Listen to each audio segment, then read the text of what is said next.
Me acordé del video. Van sentándose, por favor, silencien sus micrófonos. Hola, Santiaguito, silencia tu micrófono, sí.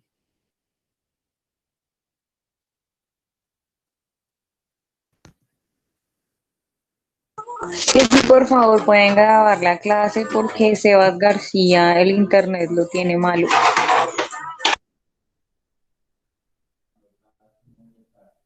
Bueno, señora, está bien.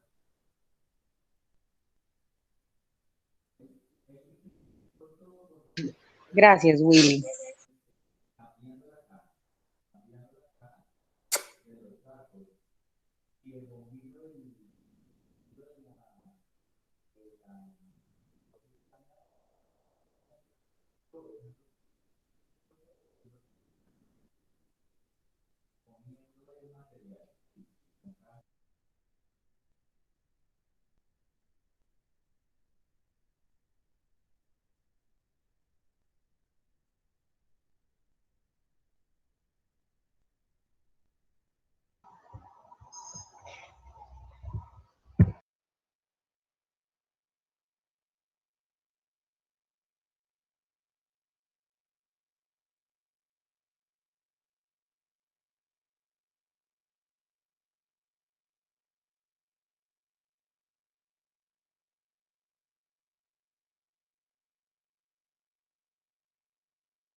Hola chicos, buenas tardes.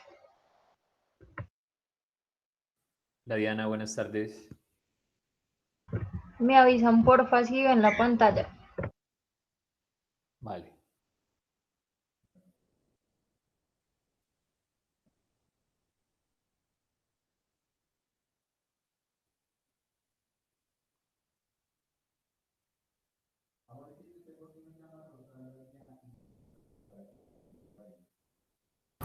Listo, Diana, ahora sí. Sí, sí se ve.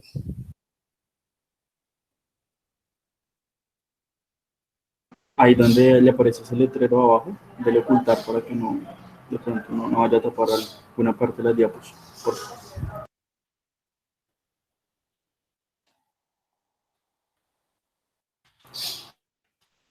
Que se unan los que faltan y empezamos. ¿Listo?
Diana, empecemos. Ya a esta hora el que no ha llegado es porque no va a estar. Listo.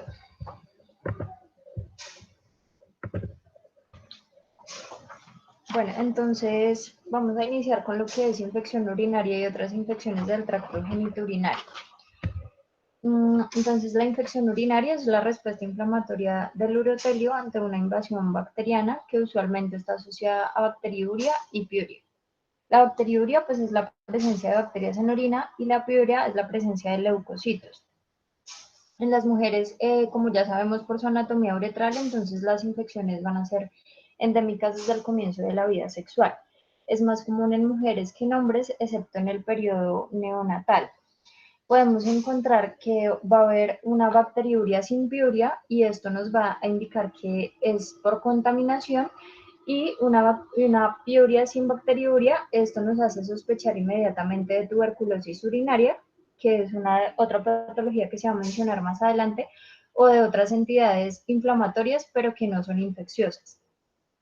Entonces vamos a tener que la infección urinaria sintomática afecta al 30% de las mujeres entre los 20 y los 40 años de edad, pero esto va a cambiar a medida que pasan los años. Luego va a ser el 20% en las mujeres y el 10% de los hombres mayores de 65 años que van a tener bacteriuria.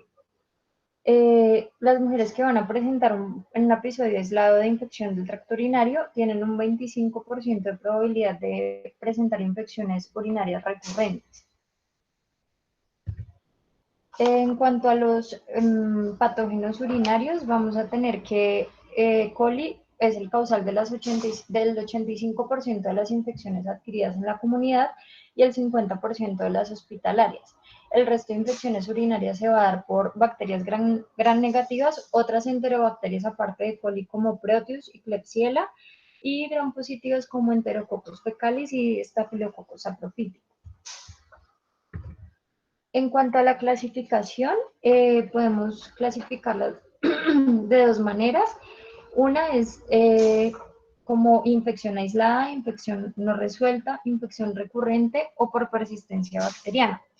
En el libro mencionaban que todavía esta clasificación tiene vigencia e implicaciones terapéuticas.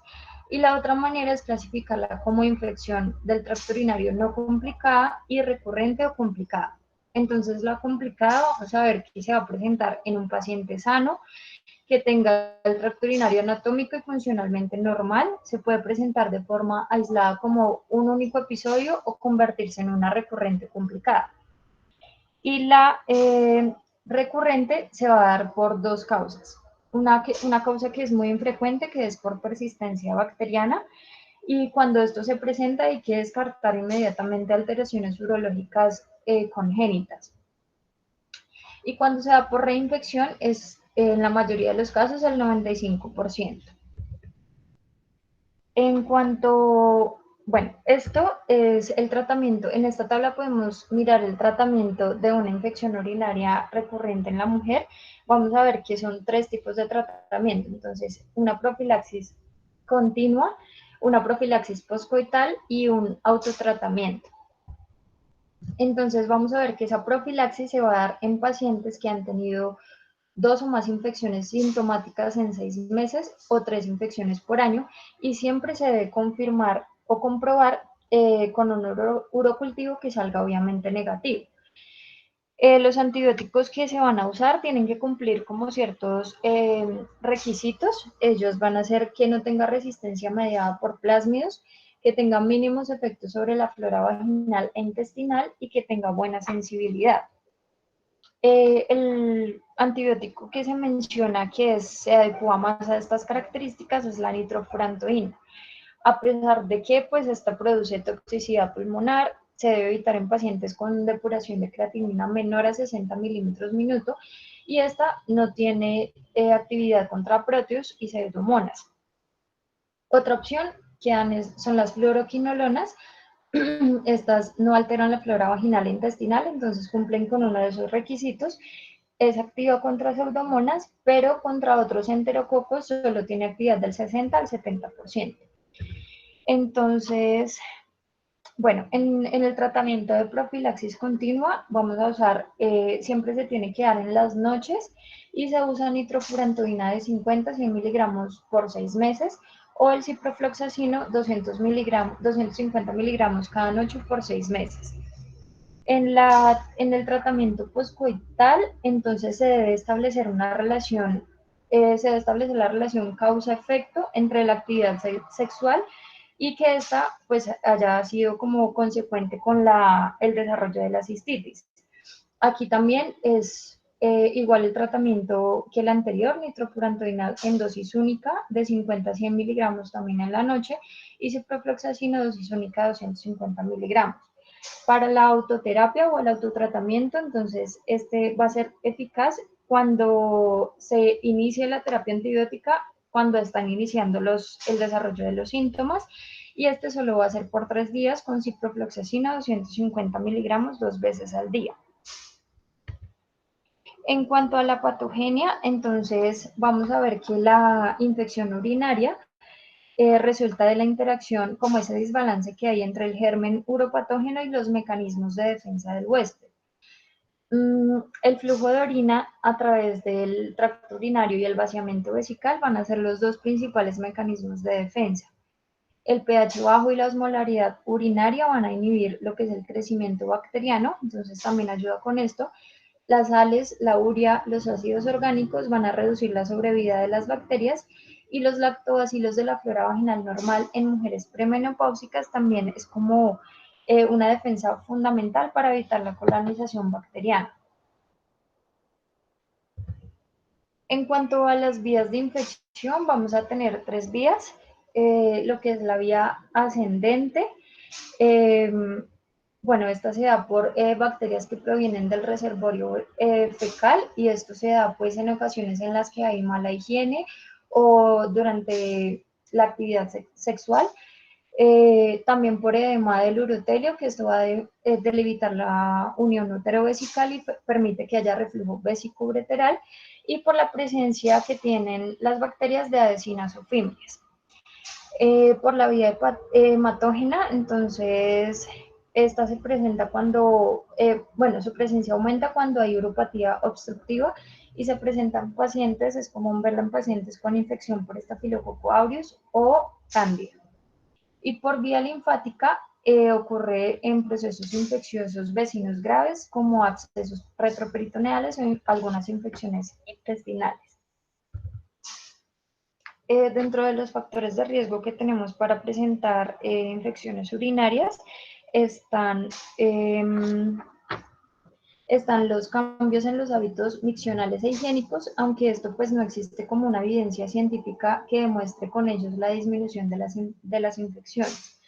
La actividad sexual, esto pues tiene que, o sea, el mecanismo de acción es aún desconocido, pero parece estar ligado como cuando se usan espermicidas que contienen nanoxinol 9, porque esto ejerce un efecto tóxico sobre los lactobacilos, que son la flora normal, y favorece como la colonización por E. coli.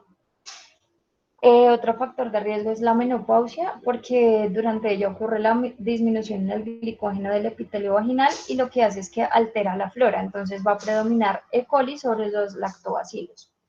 La uretra corta en la mujer, la edad avanzada, las otras comorbilidades como pues, la diabetes, la inmunosupresión, anomalías del tracto urinario y el embarazo.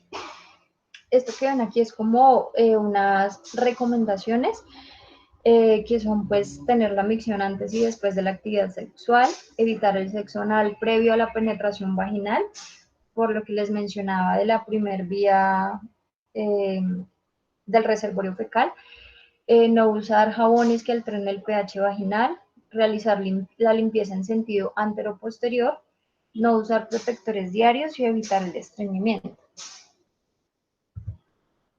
Bueno, en cuanto al diagnóstico clínico, entonces vamos a tener que la bacteriuria es la presencia de más de 100.000 unidades formadoras de colonias en al menos 2 cultivos y vamos a tener una entidad que es la bacteriuria asintomática.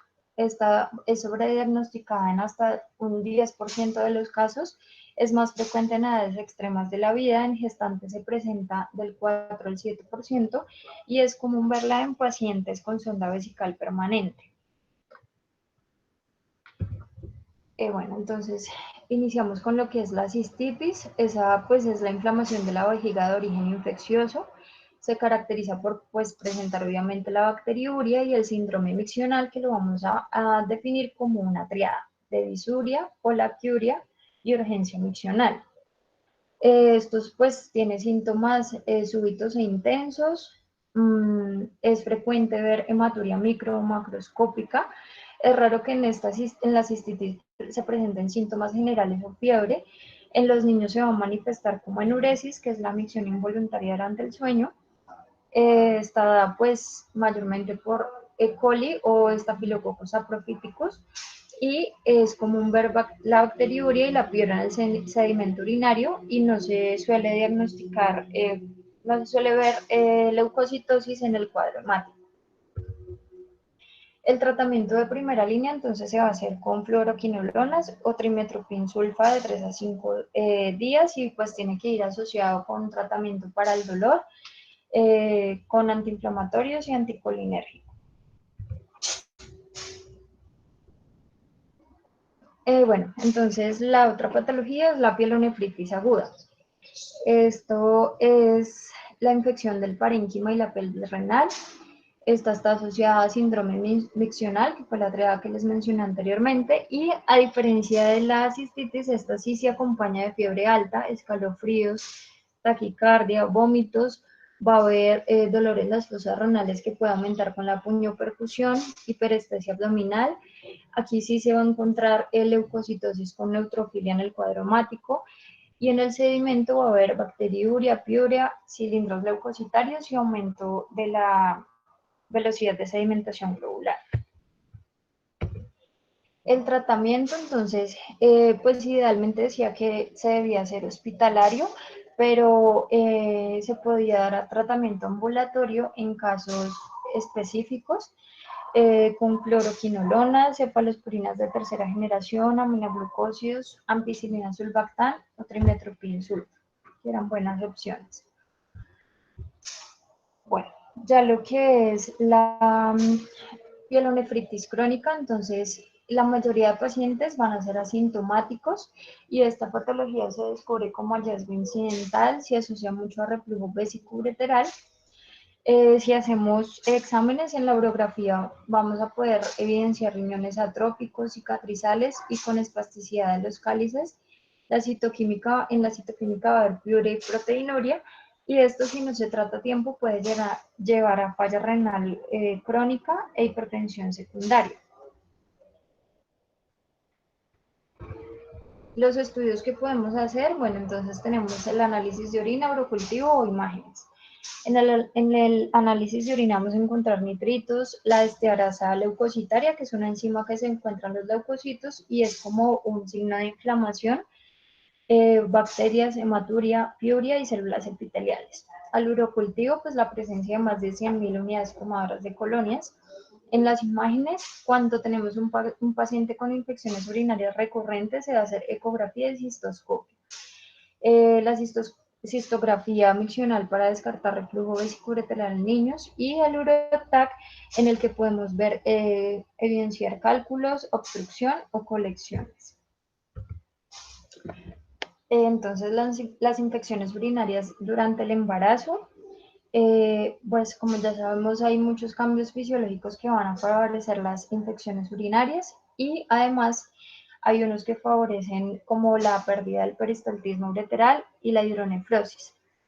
Estas alteraciones funcionales durante la gestación van a alterar el curso de la infección urinaria y estas mujeres gestantes van a ser más susceptibles de presentar pielonefritis en un 60-70% de las mujeres. Y lo van a hacer en el tercer trimestre cuando es mayor la hidronefrosis debido pues, a la compresión que ejerce el útero. El tratamiento se debe hacer idealmente con aminopenicilinas y cefalosporinas. Estas otras opciones son las sulfas, el trimestopina y la nitrofurantoína, pero como pueden ver ahí, pues están contraindicadas en ciertos periodos del embarazo.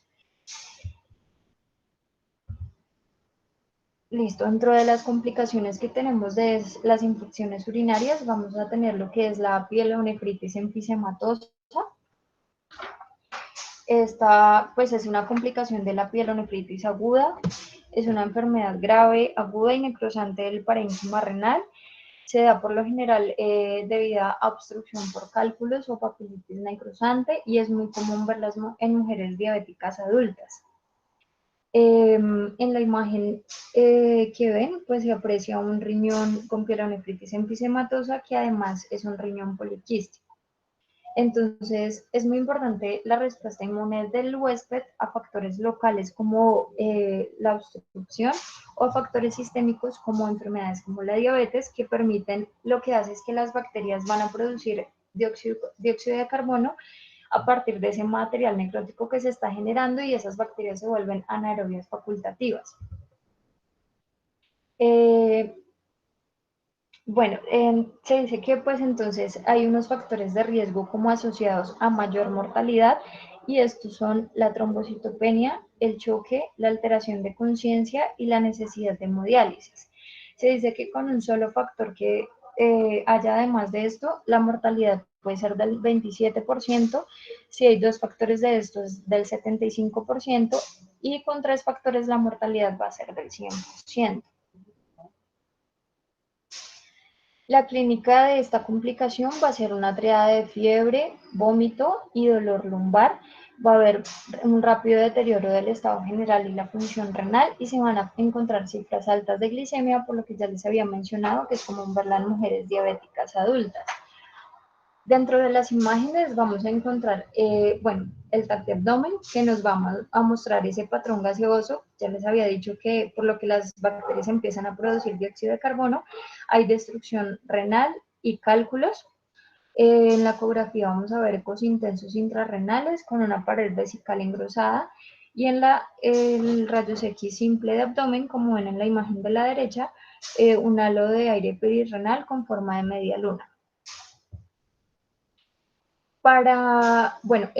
Lo que nos permite esta tomografía, nos da como una clasificación tomográfica de la pielonefritis enfisematosa y es como el mejor método para el diagnóstico y un tratamiento posterior. Entonces vamos a tener que hay clase 1, va a haber gas en el sistema colector, clase 2, gas en el parénquima renal, clase 3A, gas en el espacio perirrenal, 3B en el espacio pararrenal y clase 4 cuando ya hay una pielonefritis enfisematosa bilateral o si se tiene un único riñón. Con esto la mortalidad general es del 43% en pacientes que están como clasificados en grado 3 o 4 es del 100% si no se realizan la nefrectomía. Esta patología es una emergencia quirúrgica, hay que estabilizar al paciente hemodinámicamente porque es un paciente que está séptico. Los que se clasifican en grado 1 o 2 van a tener tratamiento conservador o se puede hacer drenaje percutáneo y los grado 3 o 4 hay que realizar nefrectomía. En el libro se mencionaba que esos grado 1, grado 2 que se hace tratamiento conservador, al final van a recurrir por la complicación y la falla renal avanzada, van a requerir de la nefrectomía finalmente.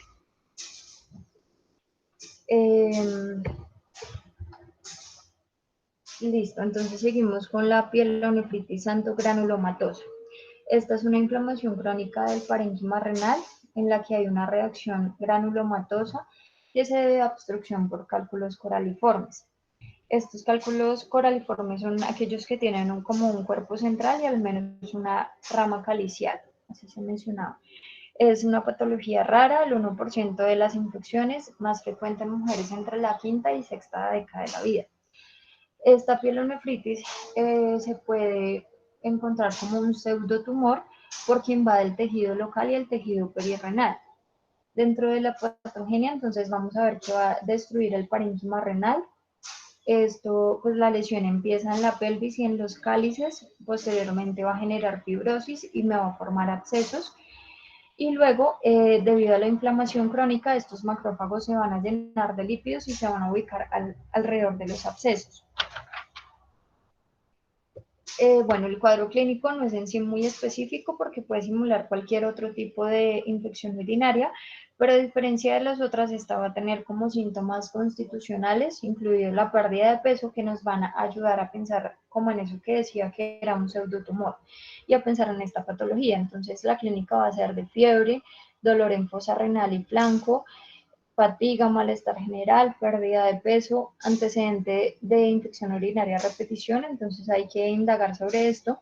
Y a la palpación va a haber la presencia como de masa y una región renal sensible. Al diagnóstico bacteriológico, entonces vamos a encontrar Proteus como principal microorganismo, luego coli, pseudomonas y algunos anaerobios. En cuanto a las imágenes, el diagnóstico por tomografía se hace en el 90% de los casos y esto evidentemente me va a mostrar como la gran masa con una pelvis renal que rodea una calcificación. Como lo ven en la imagen de abajo, van a haber cavidades renales, pero sin que estén dilatadas, y además va a haber hidronefrosis y litiasis coraliforme, como ya lo había mencionado. En la imagen de la mitad vamos a ver cómo esa presencia de todo lo que se había formado en cuanto a los abscesos. La otra patología es la biohidronefrosis. Esta pues se define como una nefrosis infectada o pus dentro de las cavidades renales dilatadas. Hay que establecer el diagnóstico diferencial con la pielonefritis granulomatosa, pero a diferencia de esto, pues es que aquí ya se dilatan esas cavidades renales. La hidronefrosis es secundaria a estenosis pieloureteral, cálculos o secundaria a vejiga neurogénica. Aquí la clínica va a ser de malestar general, fiebre, dolor en fosa renal y va a haber un antecedente de litiasis o infecciones recurrentes. Los microorganismos que se van a encontrar va a ser E. coli y Proteus. En las imágenes, lo que nos va a ayudar al diagnóstico no es tanto la clínica porque también son síntomas muy comunes, sino es la tomografía y la densidad del contenido que se encuentra en la tomografía es la que nos va a ayudar a precisar con exactitud la diferencia en cuanto a una patología y la otra. Entonces, en la tomografía con contraste van a ver dilatación de las cavidades y hay mayor densidad de su contenido líquido. Eso es lo que tenemos que ver. Y en la ecografía hay dilatación de las cavidades renales y se van a ver detritos. En cuanto al tratamiento, hay que hacer drenaje percutáneo y se dan antibióticos como quinolonas o cefalosporinas de cuarta generación, y la nefrectomía está indicada cuando es ya una hidronefrosis muy severa o cuando la función del riñón es totalmente nula. Ahí en la imagen pueden apreciar pues un riñón izquierdo con hidronefrosis.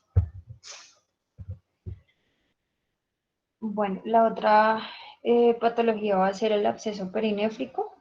Esto se produce porque hay ruptura de un absceso cortical al espacio perinéfrico.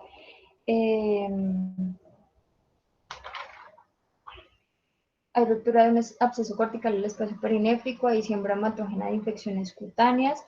Eso me lleva a que haya una infección de un hematoma perirrenal y que pues también se debe a que hay drenaje de infecciones de la cavidad pleural o infecciones del intestino como una diverticulitis o por una osteomelitis. Se van a encontrar como agente causal el Proteus, E. coli y Staphylococcus aureus.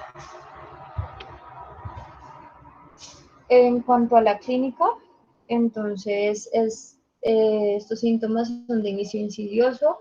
Se debe pensar en un paciente que tiene un cuadro clínico de pielonefritis de más de 5 días de evolución que no mejora con los antibióticos adecuados.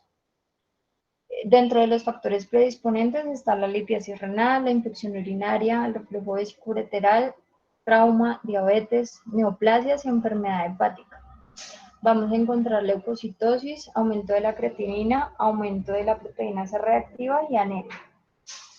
Y los síntomas van a ser de fiebre, malestar general, masa en el flanco dolorosa, y si hay afectación del psoas, el paciente va a tener limitación para la flexión y rotación externa de la cadera, entonces hay que hacer un buen examen físico.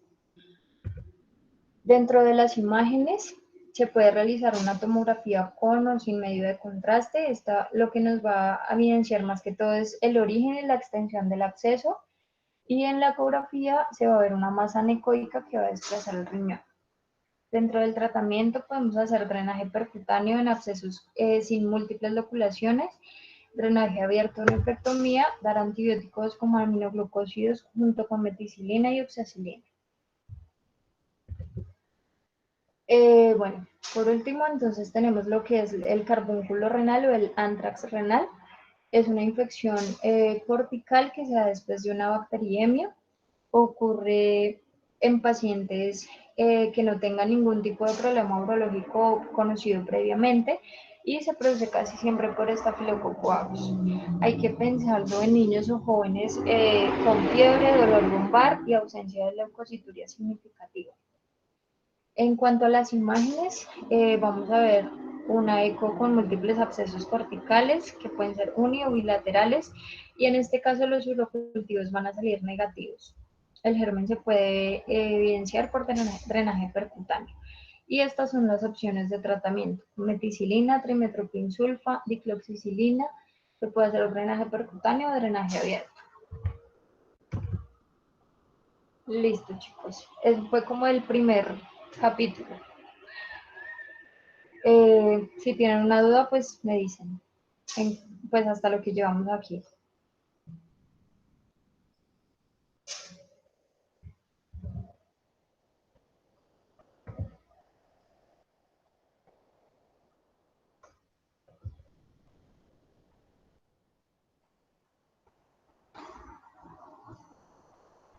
Chicos,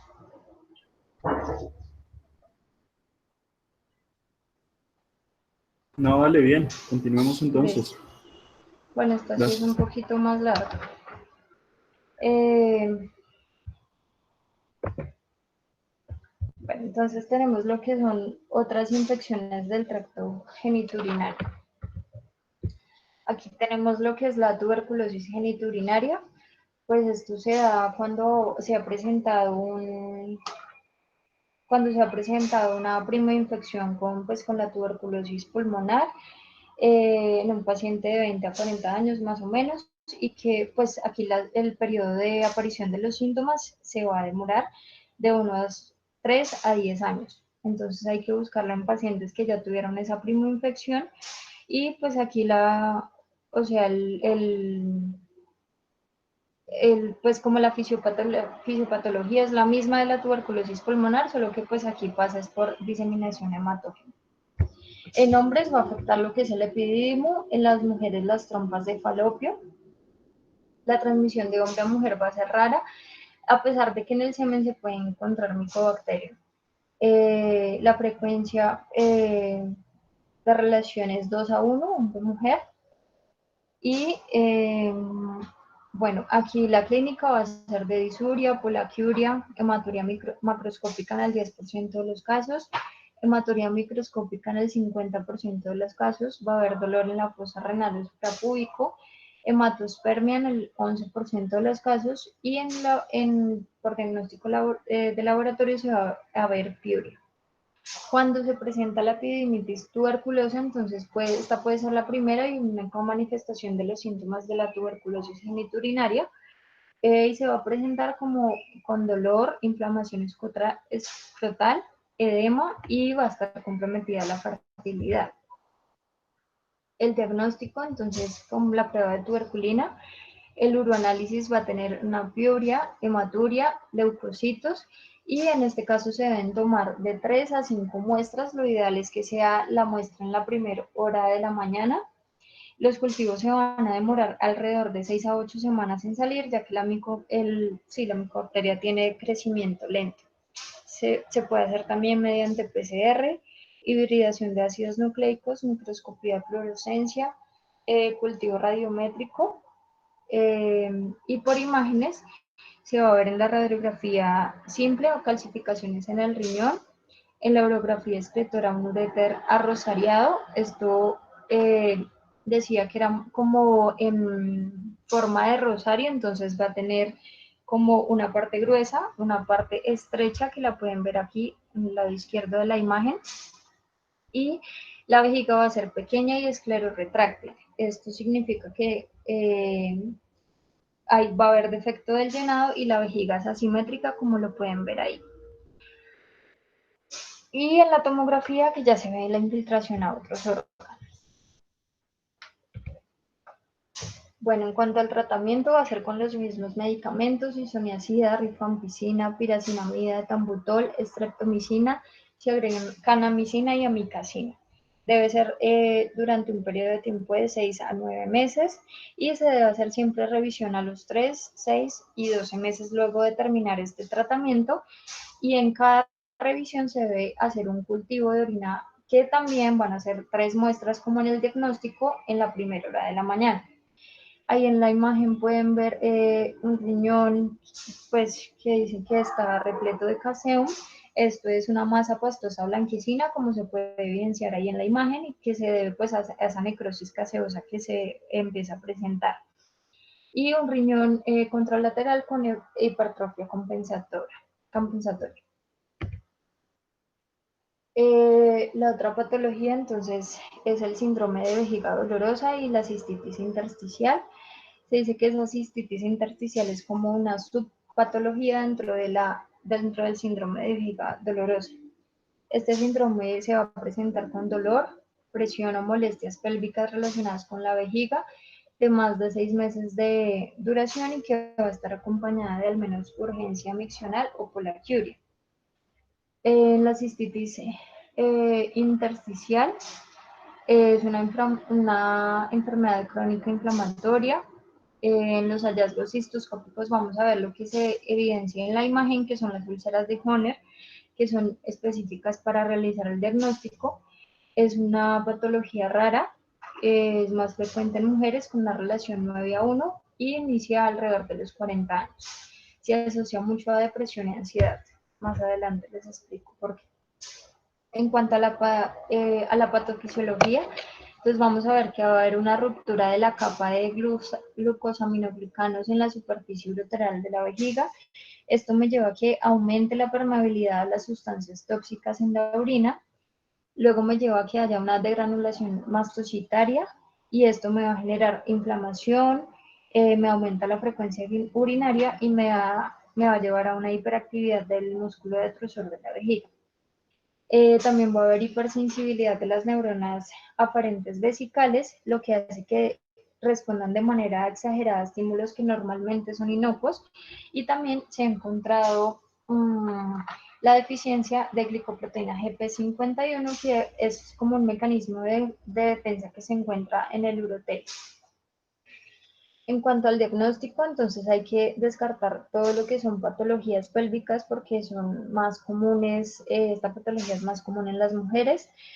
Descartar también todas infecciones urinarias, cáncer de vejiga o distrofia simpática refleja. Y el diagnóstico es básicamente como de exclusión, pero sin embargo, pues hay unos cuestionarios como para distinguir este síndrome de vejiga dolorosa de otras patologías. Entonces aquí está como el cuestionario de síntomas y problemas de lo que es la cistitis intersticial. Bueno, lo pueden revisar bien. Y también el cuestionario o la escala de síntomas de urgencia y dolor, que es este. Dentro de los síntomas, entonces vamos a ver que hay dolor suprapúbico, dolor uretral, dolor genital y dolor no genitourinario en el menor porcentaje de casos. Este dolor va a empeorar con el tacto, con el uso de tampones o al conducir. También se presenta urgencia miccional, disuria, poliaquiuria, micturia, dispareunia y sensación urente. Además, hay como ciertos alimentos o cosas que pueden empeorar ese dolor. Estos son bebidas con cafeína, carbonatadas o alcohólicas, el té, algunas frutas y verduras como el tomate, el limón, la naranja, la uva, la piña, endulzantes artificiales, comidas condimentadas, y el dolor va a mejorar con el uso de bicarbonato.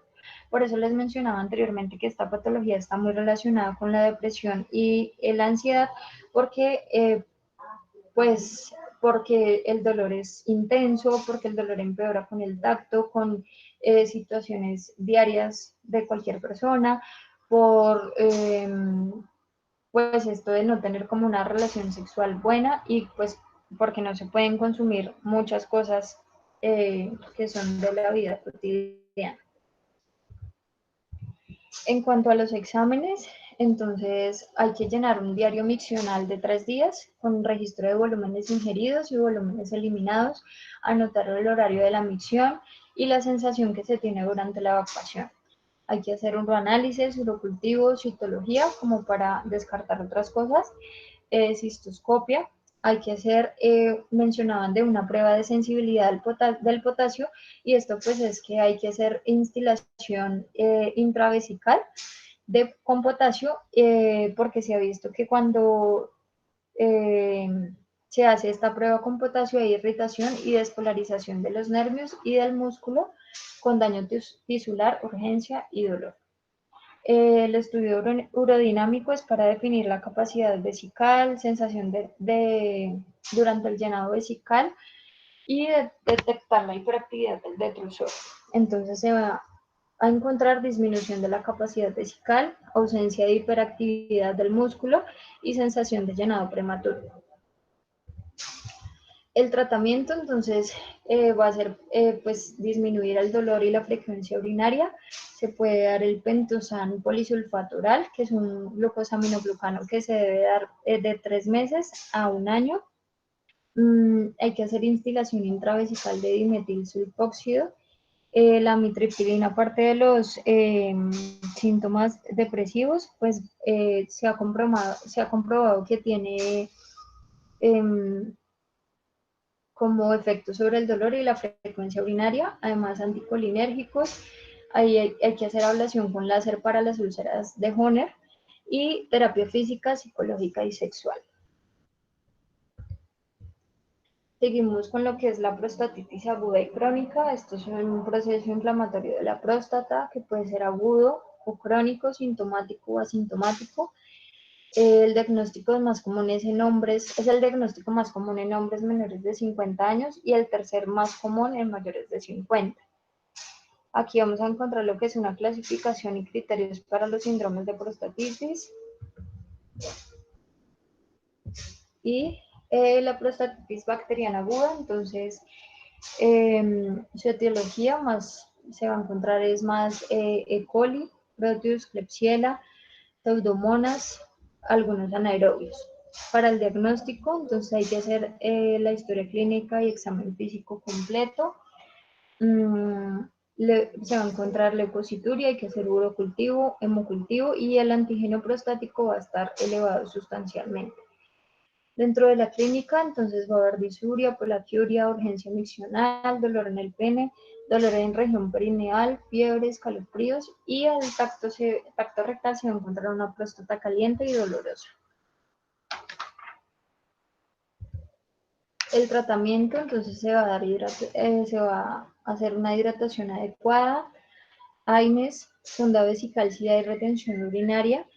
El tratamiento antibiótico va a ser parenteral con ceftriaxona más gentamicina por 4 semanas, y si se da ambulatorio, entonces con ciprofloxacino o trimetoprim sulfa.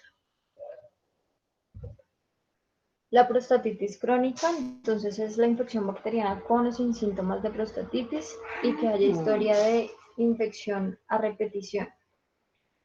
La clínica es similar a la forma aguda, con síntomas irritativos y sin fiebre.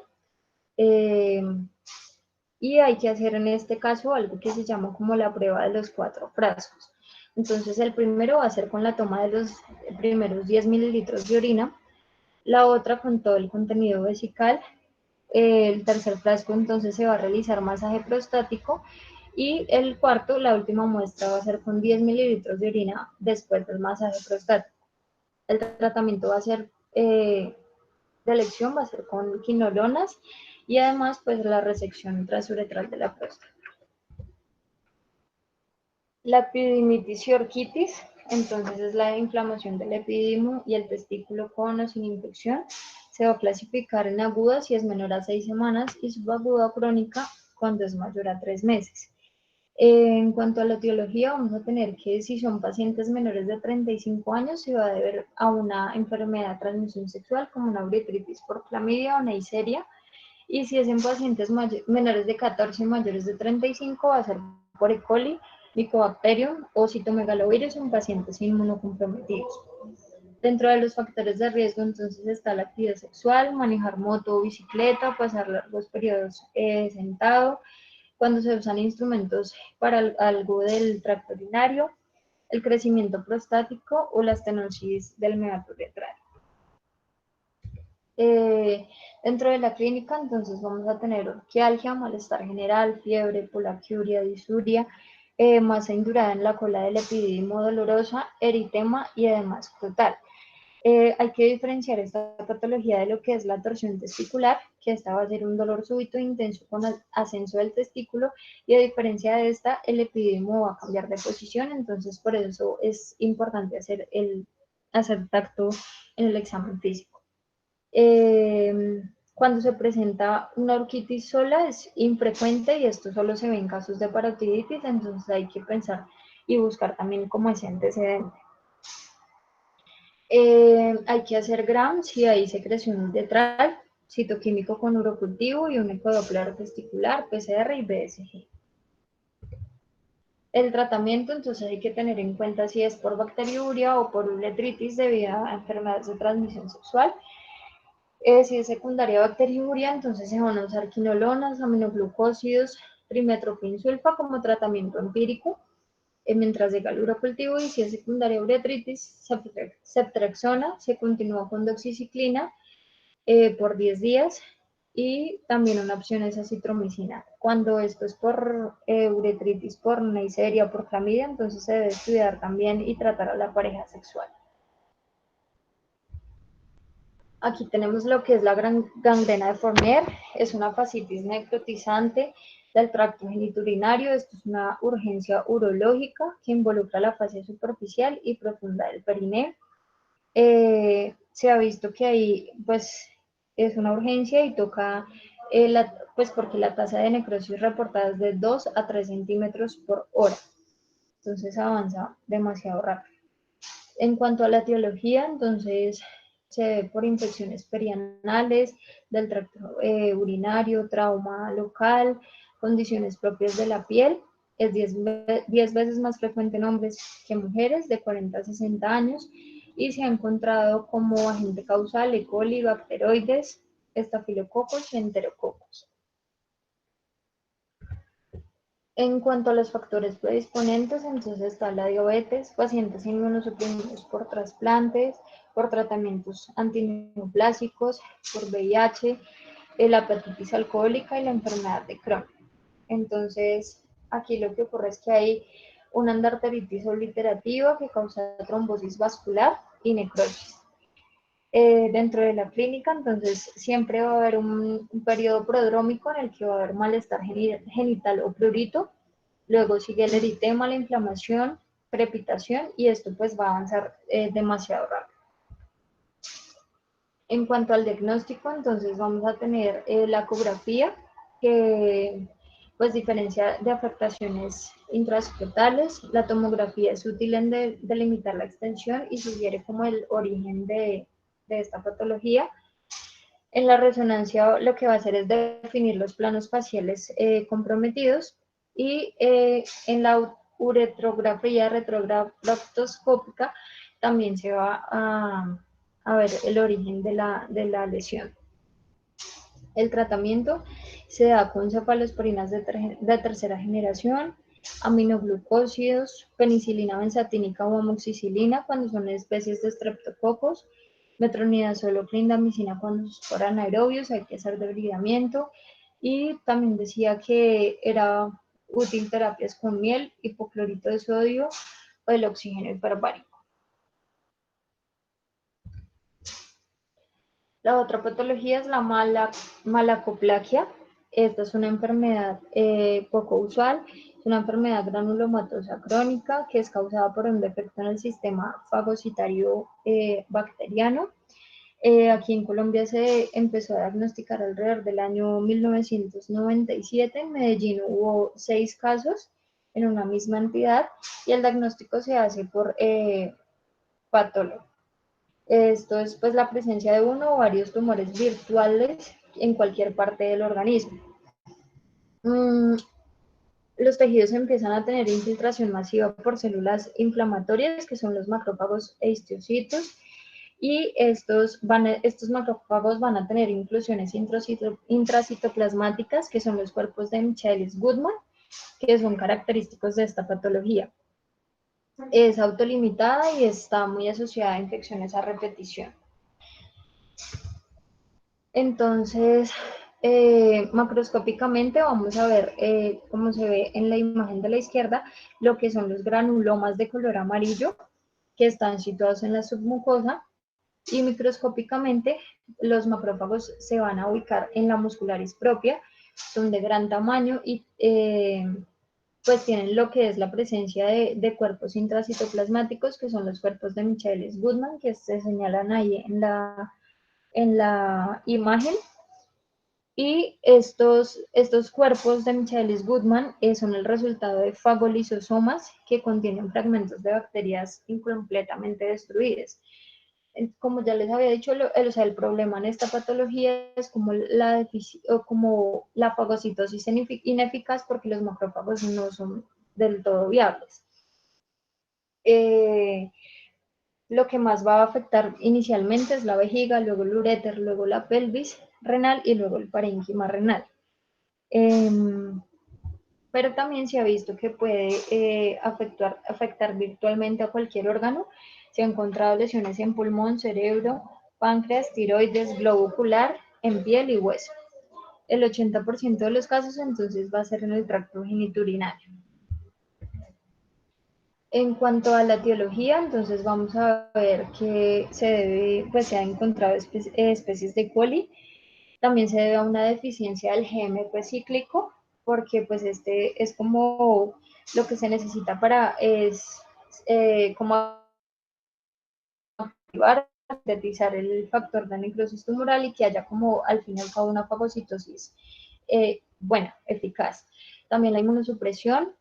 Y en cuanto a factores genéticos, se ha encontrado el defecto lisosomal con ensamblaje anormal de los microtúbulos de los macrófagos, que son los que van a tener el problema durante esta patología.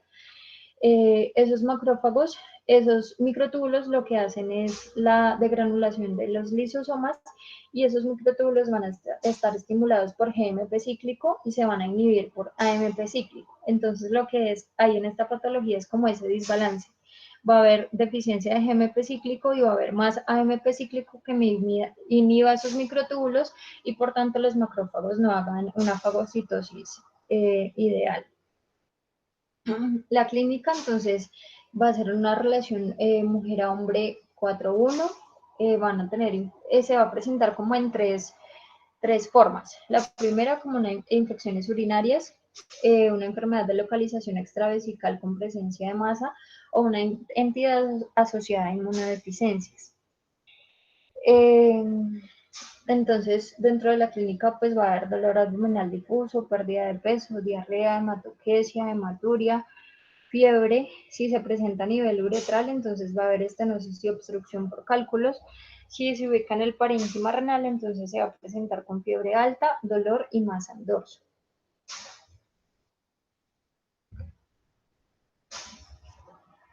Bueno, si se presenta aquí en el parénquima renal, eso me va a llevar a que haya una nefritis intersticial, que me vaya más fibrosis.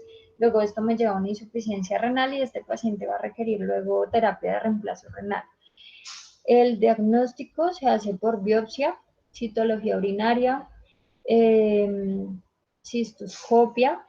En la cistoscopia se van a ver lo que son las placas o granulomas. que se pueden presentar como una lesión nodular, una lesión ulcerada o pseudotumoral. Con ecografía también, urografía excretora.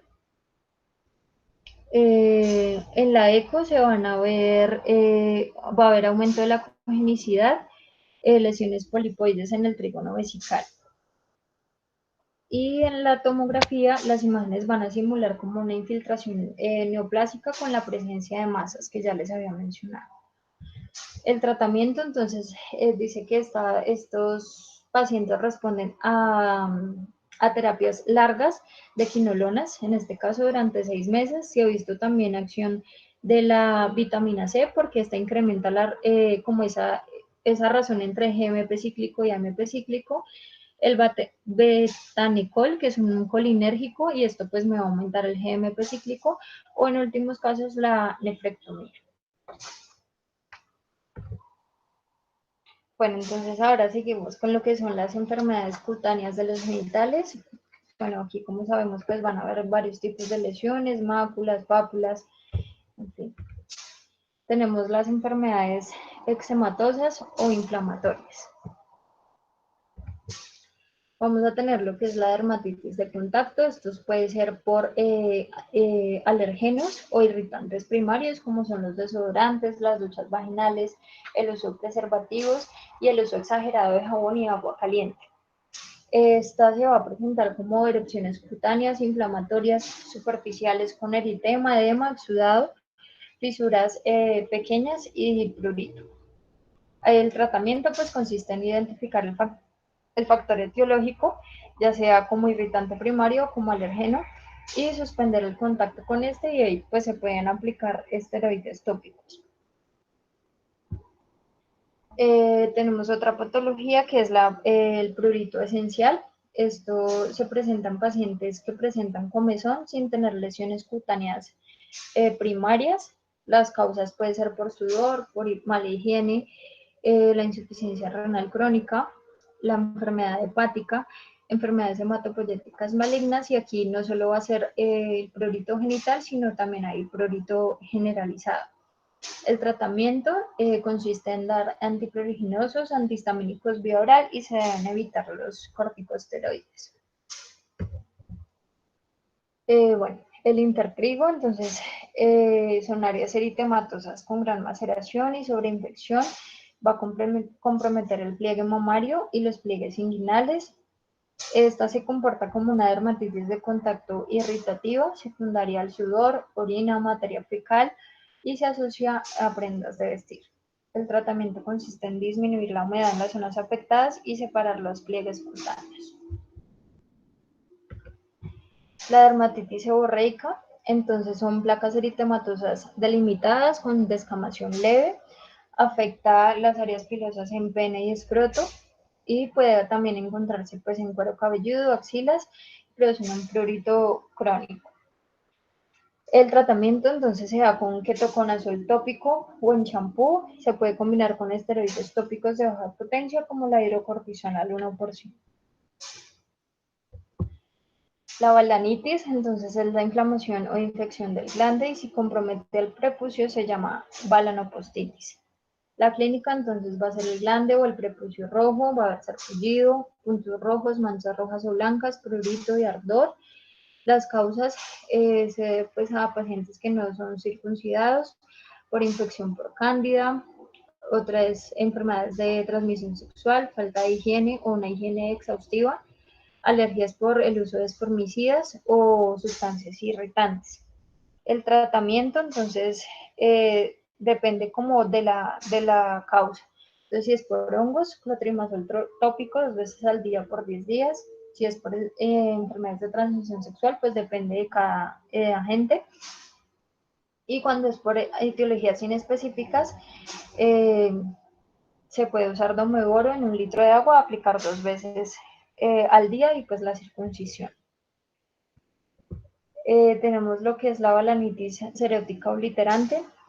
Aquí lo que hay, pues como se ve en la imagen, son áreas de hipopigmentación, ya sea en glande o en prepucio, y se pueden producir retracciones o estenosis del meato uretral. Y el tratamiento es la circuncisión. La balanitis plasmacelular o la balanitis de Sun es, como se ve pues ahí en la imagen, es una placa única, húmeda, de color rojo brillante, que se da en el glande y la cara interna del prepucio y se debe por mala higiene, irritación crónica y humedad. El diagnóstico es por biopsia y hay que hacer circuncisión, criocirugía o láser. Seguimos entonces con las enfermedades papuloescamosas. Tenemos la psoriasis, que son placas eritematosas con bordes delimitados, con escamas de color blanco plateado. Hay que hacer biopsia cuando pues, se necesita confirmar el diagnóstico cuando solo afecta a los genitales. Y el tratamiento con hidrocortisona al 1% por periodos cortos. El síndrome de Reiter, entonces es como producido por una desregulación en el sistema inmune. Se caracteriza porque también presenta artritis, uretritis no gonocóxica, conjuntivitis y lesiones cutáneas, que es lo que conocemos como, bueno, se conoce como la balanitis circinada, que son placas eritematosas, erosivas, múltiples y confluentes que tienen un borde blanquecino, como lo pueden ver en esa imagen. Y se trata con hidrocortisona al 1%. El líquen plano, entonces, es una lesión anular, tipo pápula, no pruriginosa de color violáceo, tiene descamación. Bueno, el diagnóstico se debe confirmar con biopsia, pero también podemos verlo cuando hay en un paciente placas blancas y reticuladas en la boca. Se trata con corticosteroides tópicos de mediana y alta potencia, con infiltraciones con ciclosporina tópica y terapia fotodinámica. Las otras son las enfermedades exudativas. Entonces tenemos lo que es la enfermedad de Darrier, que son lesiones húmedas o costrosas malolientes. El tratamiento es con retinoides tópicos o por vía sistémica. La enfermedad de Hailey-Hailey o lo que se llama el pérfido familiar benigno, que son vesículas que se convierten en lesiones exudativas, causan prurito, tienden a infectarse y tienen olor fétido. Tienen predilección por la región perineal y por la ingle.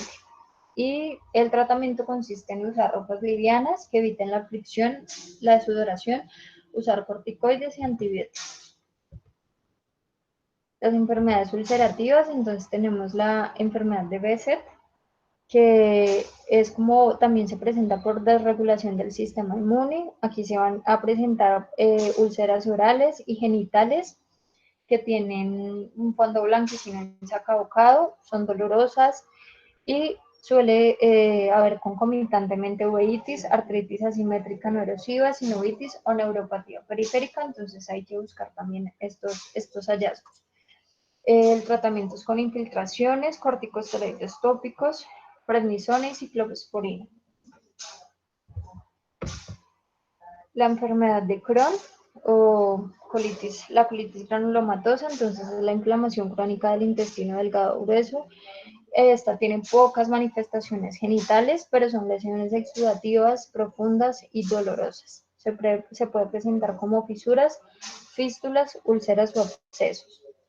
Y el tratamiento es con inyecciones intralesionales con corticosteroides. Seguimos con lo que es las enfermedades ampollosas. Aquí está el síndrome de Stevens-Johnson, que pues ya sabemos que se debe a una reacción medicamentosa a sulfas, AINES o anticonvulsivantes. Es una afección generalizada de la piel, se presenta como pápulas y placas rojas con formación de ampollas, y se presenta también fiebre, prurito y malestar general. Hay que hospitalizar al paciente, suspender el fármaco que me está generando esa reacción, dar soporte clínico y nutrición y poner compresas con solución fisiológica más antibiótico en crema, que puede ser la flucidina, para evitar sobreinfecciones, y hay que evitarse los corticosteroides en estos casos. La dermatosis inmunoglobulinada lineal Entonces son las ampollas de tamaño variable, vesículas pruriginosas de predominio perineal. Aquí el tratamiento es con antibiótico, con Dapsona o sulfapiridina. Y el pénfigo vulgar, que son lesiones ampollosas o erosiones genitales y ocurren concomitante con enfermedad cutánea generalizada. El tratamiento es con corticosteroides orales. Bueno, pasamos a lo que son las lesiones malignas. Entonces tenemos la enfermedad de Bowen y la eritroplasia de Queyrat, o lo que también se llama el carcinoma in situ de células escamosas. Entonces, cuando afecta la piel del cuerpo del pene se va a llamar enfermedad de Bowen, y cuando compromete el glande o el prepucio, eritroplasia de Queyrat. Entonces, aquí lo que es una lesión tipo pápula, eritematosa con leve descamación, tiene bordes finos delimitados, es indolora y no tiene prurito. Esta pues se asocia al virus del papiloma humano y el tratamiento consiste en destrucción tisular de la zona afectada con crioterapia, láser o resección quirúrgica. En esta patología no hay lesiones en otra parte del cuerpo y estos pacientes no responden al tratamiento con antibióticos o con corticoides y hay que hacer biopsia de la lesión. Otra patología maligna es el carcinoma verrugoso, que es una lesión de crecimiento lento, de aspecto exofítico y verrugoso, tipo coliflor, como lo ven en las imágenes. Se presenta en varones de edad avanzada que no han sido circuncidados. El tratamiento es quirúrgico con incisión local. Si se presenta en hombres, entonces va a afectar el glande o el prepucio, y en las mujeres afecta el clítoris, el cuello uterino y la vagina. Tenemos también lo que es el melanoma, que se presenta como una úlcera, placa o pápula pigmentada de color azul, negro a marrón rojizo, tiene bordes irregulares en el glande. El tratamiento es la resección completa de la lesión. Bueno, seguimos con lo que es infecciones parasitarias urinarias.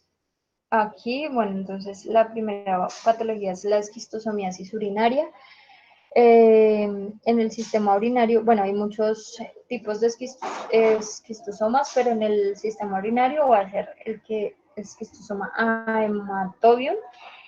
Es una infección adquirida por contacto con el agua que alberga el caracol, que es el huésped intermediario.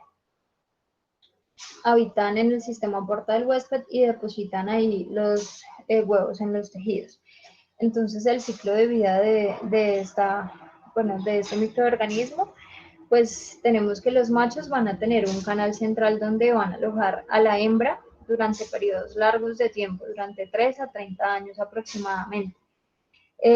Después de cada cópula, entonces el macho va contra la corriente sanguínea y llega a las vénulas, en este caso que son las vénulas vesicales, pues del sistema urinario. Allí la hembra entonces va a depositar los huevos y la pareja regresa, o sea, el macho regresa por los vasos para hacer una nueva cópula y seguir como el ciclo. Estos huevos van a ser viables durante aproximadamente 3 semanas y van a secretar una sustancia que va a destruir los tejidos y van a pasar a la luz de la mucosa y de allí van a migrar hacia el exterior mientras la micción. Entonces,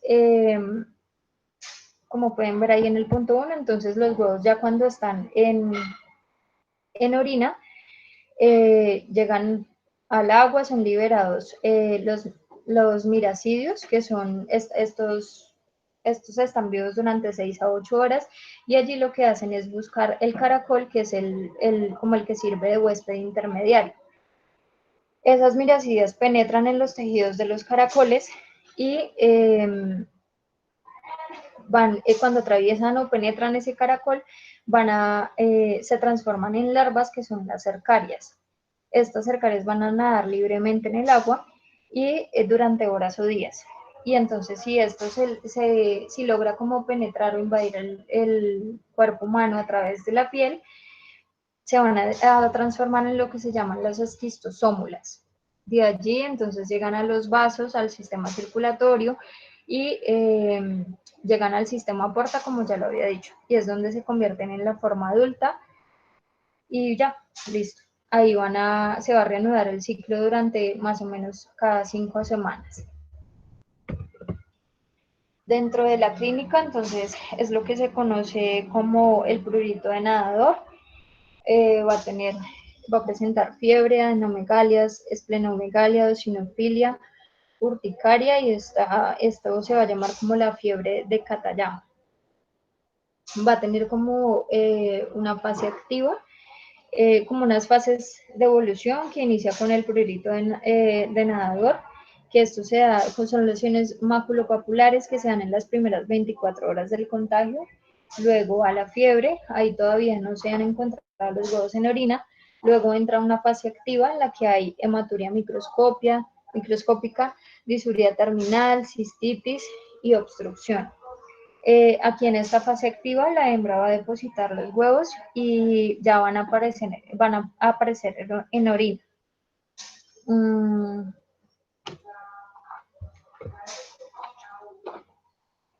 Luego entonces entran a una fase de uropatía obstructiva con el pasar de los años, y esto me va a generar más fibrosis. Y luego entran lo que es la fase inactiva. Aquí las hembras ya dejan de poner huevos, entonces esto me lleva, pues como es una patología que lleva muchos años desarrollándose, entonces me va a llevar a una fibrosis renal continua, van a haber úlceras vesicales con dolor irradiado al pene o la región perineal. Es ahí cuando más o menos es que se puede hacer el diagnóstico. Entonces el diagnóstico se va a hacer en sedimento urinario, biopsia rectal, más que la vesical, radiografía simple de abdomen en la que se van a ver las calcificaciones. En la urografía excretora se va a ver un hidrouréter, estenosis ureteral con defectos de llenado. Y el tratamiento se va a hacer con nitrofonato y praziquantel. Bueno, la otra es la filariasis linfática. Esta se va a dar pues por la invasión de filarias, y estas van a invadir más o sea, va a haber como unas filarias que invaden los linfáticos y otras que no. Y las que invaden los linfáticos es cuando se da la afectación genital, de resto no se da. Entonces aquí vamos a ver que las filarias son transmitidas por mosquitos. Los vectores que más se han encontrado son los culex, y se ha visto que se pueden adaptar a otros tipos de mosquitos, incluido el anófeles. Aquí no hay huéspedes intermediarios, entonces cuando el mosquito se alimenta de sangre humana infectada, ingiere lo que son las microfilarias que se van a madurar dentro del insecto como tal.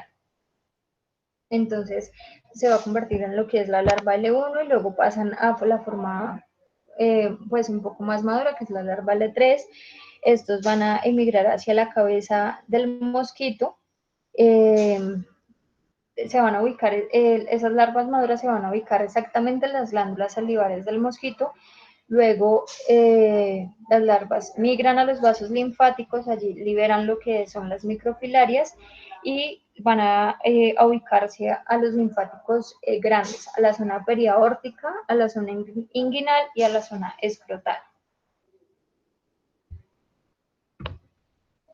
Entonces la fisiopatología, entonces hay reacciones inmunológicas mediadas por eosinófilos e inmunoglobulina G. Van a haber infiltrados eosinofílicos. Estas filarias prefieren siempre los linfáticos del escroto, el cordón y el epidídimo.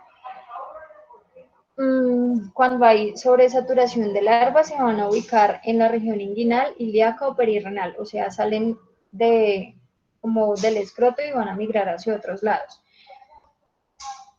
Hay una respuesta inmunológica que induce inflamación, formación de nódulos semejantes a los tumorales y a los granulomas, hay obstrucción de los canales linfáticos y hay aparición de infiltrados de proteínas y colesterol que van a llenar los tejidos. Dentro de la clínica, entonces vamos a tener como varias entidades, lo que se llama la filariasis, que es la fiebre, malestar, edema, eritema, prurito en la zona afectada. y el hidrocele. La funiculoepididimitis es un dolor local irradiado al testículo con efecto de masa, edema de tejidos blandos y se puede complicar hacia un varicocele. El hidrocele, entonces vamos a ver que es un líquido denso y lechoso. La elefantiasis genital, como lo pueden ver en la imagen de arriba, que es grande y deformante y es más común en el escroto. Y la quiluria es lo que vemos en la imagen de abajo, en la botella, cuando hay obstrucción de los linfáticos perirrenales y son orinas, como se ven ahí, orinas lechosas y densas. El diagnóstico se hace con prótesis de sangre periférica, reacciones de fijación del complemento con anticuerpos monoclonales o linfografía.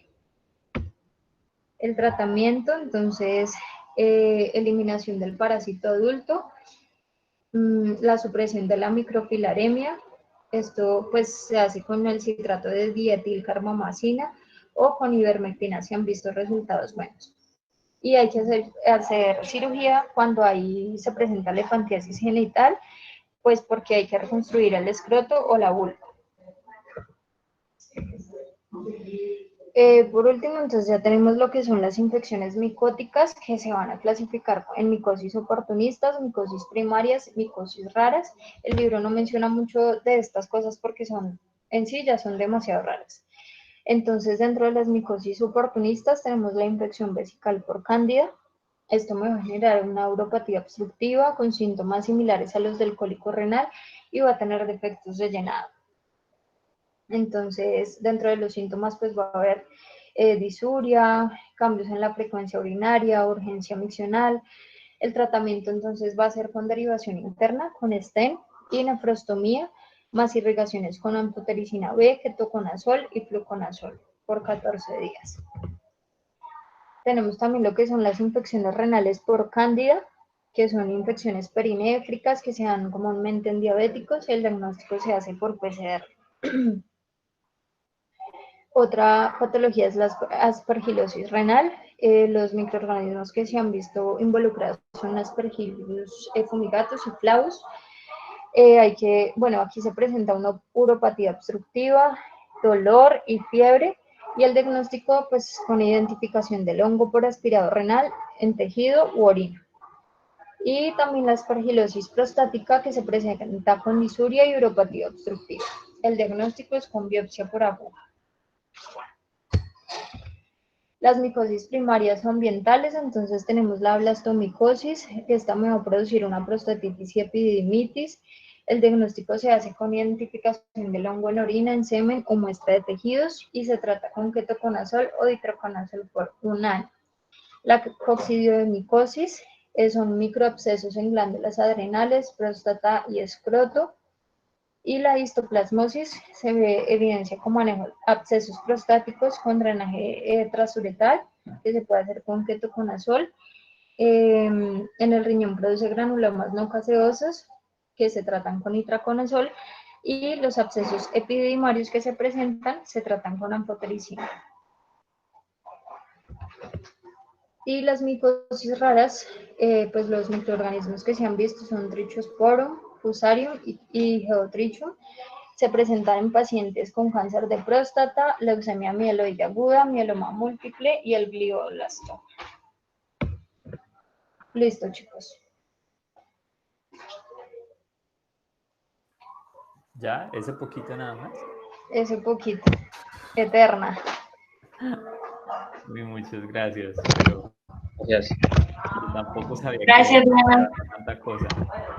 Bueno, espero que hayan entendido un poquito. Yo sé que hay como Gracias. muchas cosas que aún no hemos visto, pero pues ahí traté de bajarlo todo lo que estaba en el libro. Muchas gracias, de verdad. Gracias. Una preguntita.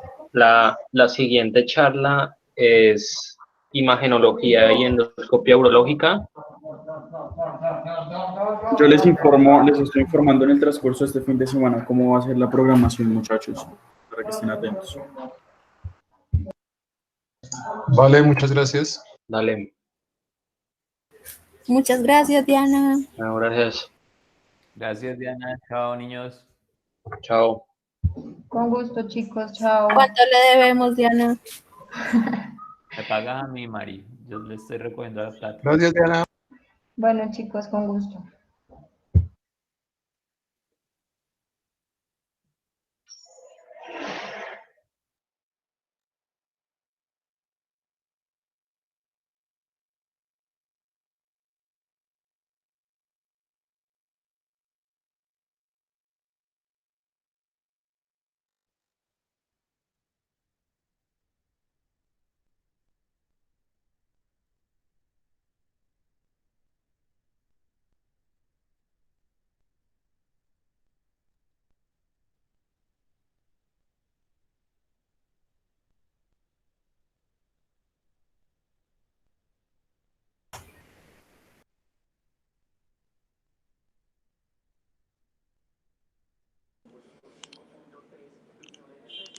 Entonces, Mariana, Hola, Gordis. Siempre tuyo hasta el fin del mundo. no, a ver, yo qué, yo estaba ocupado ya al final, pero que estaba larga la exposición, ¿no? Sí, casi. Duró hora y 20 Muy- minutos. Mucha Larguita. información. Sí, lo vi. Yo la voy a Uy, volver sí, a ver. yo solo veía antibiótico, Antibiótico, diagnóstico, antibiótico. antibiótico. Infección por eso, infección por lo otro, antibiótico. No me quiero imaginar cómo sería una charla de estas a las 6 de la mañana ya encerrados en la U. No, pero yo no creo que nos den tanta información. Es que sí, o sea, sí escogimos mucha información de ahí del Ese, libro, pero ese es el problema. Yo creo que debimos, o bueno, José debió repartirla que fueran charlas más cortas. Por ejemplo, no, es que les cuento, la mía, que es la que sigue supuestamente, es larguísima, tiene 100 y mucho de páginas. Y José pretendía que yo hiciera eso sola. Mientras que otros, por ejemplo, como Nicolás Robinson, bueno, ellos tienen ya 20 y algo de páginas. Y eso es muy largo. Entonces nos dividió con Dani. Y entonces le dijimos que es muy largo para una sola sesión. O sea, se cansan porque solamente es ver imágenes diagnósticas de todos los tipos, ¿sí? Y anormalidades. es que hay que filtrar la Entonces, información. Por sí, ejemplo, pero Diana hizo bien el trabajo y todo, pero o sea, dio mucha información. O sea, pues yo no sé, obviamente ya sacó todo lo del libro, pero sí sé Pero es que fue que mucha información. ese es el problema de que las estemos haciendo nosotros y no sin guía. Nosotros porque no sabemos qué vamos a ver, qué no vamos a ver, qué... Exacto, venga, pero pues ¿qué les parece si le proponemos a José que hagamos eso como más, o sea, corto, o bueno, que nos dividamos más? Por Porque ejemplo, así no a Diana estamos, le tocó como unos 2 o 3 capítulos. así Entonces, no pues, o estamos sea, de a aprendiendo. uno, exacto, uno se cansa mucho, o sea, es como lo mismo, lo mismo. la Ya uno única después no. ventaja es que están grabadas, entonces uno en cualquier momento cuando deje de tener cuidado Sí, vuelve. pero es que eso Pero mismo uno puede hacer, o sea, eso mismo que ya que hizo la exposición es lo mismo que uno ir a leerlo del libro. O sea, da lo mismo. La idea es como un Oigan, tema en el espere que que se todavía puede, está grabando. la idea es que